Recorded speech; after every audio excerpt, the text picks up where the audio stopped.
এখন বাজে হচ্ছে প্রায় তোমার হচ্ছে 9টা।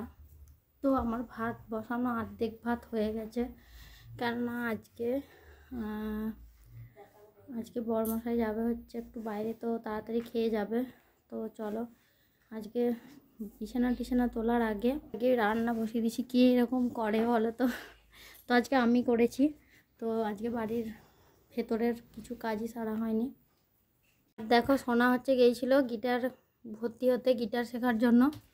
তো এই যে দেখতে পেয়েছো রুমের অবস্থা কীরকম হয়ে আছে, তো বাগানো হয়নি। আগে ওদিকের কাজ সারবো, তারপর কাজ করব। তো কেননা বললাম তো আজকে যাবে বিশু যাবে খেয়ে বাইরে, তো 11টার মধ্যে আমাকে সব কিছু কমপ্লিট করতে হবে। তো সেই কারণে আজকে এগুলো থাক আগে। তো তবু কিছু কাজ সেরে নিয়েছি। তো চলো দেখাই তোমাদের। এই যে ডাল রুটি কিচ্ছু খায়নি, পড়ে আছে। তো এই যে বাসন এখানে পড়ে আছে, তো এখানে আদাটা পেস্ট করেছি, সবজিটুকু কাটা হয়েছে, এই যে বাজার থেকে মাংস নিয়ে আসা হয়েছে। তো এই সমস্ত করতে হবে।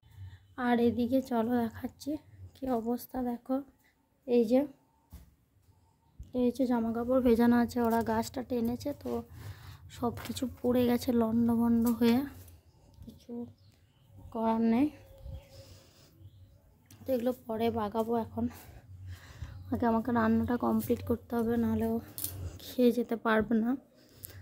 তো এদিকে দেখো একটা জিনিস, কালকে হচ্ছে এই যে এখানে হচ্ছে ঠাকুর ছিল, তো এই যে দেখতেই পাচ্ছ এই জায়গাটায়, তো সেটাকে সরিয়ে নিয়ে এসে এখন কালকে যেখানটায় পরে আমাদের হবে, এই যে দেখতেই পাচ্ছ কালকে এখানে ধুয়ে তো গঙ্গাজল দিয়ে এখন আপাতত এখানে রাখা হয়েছে। পরে যখন এখানটায় পাথর বসানো হবে তখন সব কিছু ঠিক করা হবে।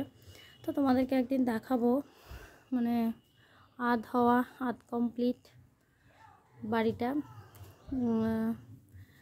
গরিবের ভাঙাচোরা বাড়ি। তো চলো যাই হোক, এখন ইনি রেডি হচ্ছেন এই যে খেলতে যাবে বলে।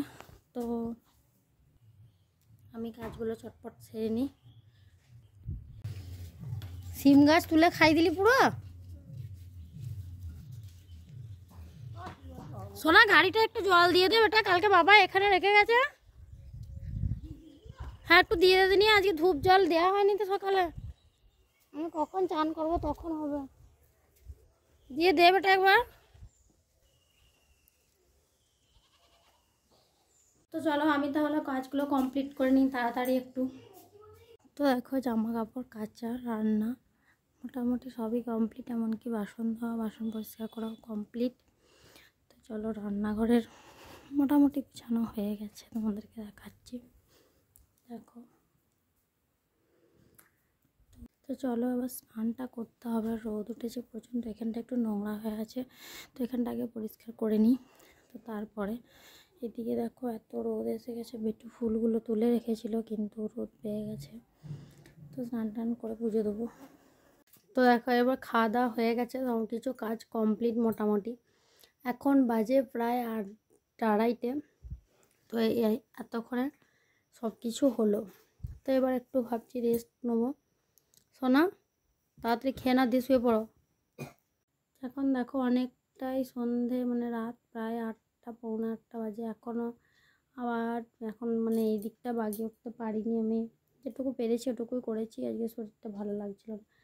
তো দেখো কাচাকুচিও ছিল প্রচুর, শীতের জিনিসগুলো এবার ভেতরে ঢুকে যাবে। তো কিছু কিছু গুছিয়েছি, কিছু কিছু কেচেছি।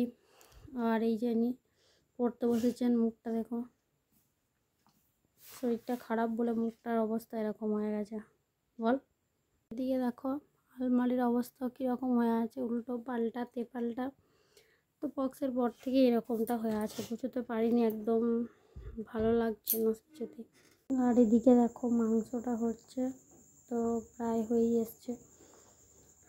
তো অনেকটাই রাত হয়ে গেছে বলে আমি এখানে চাপিয়ে দিলাম। তো আজকে রাতের হচ্ছে এটাই মেনু, মাটন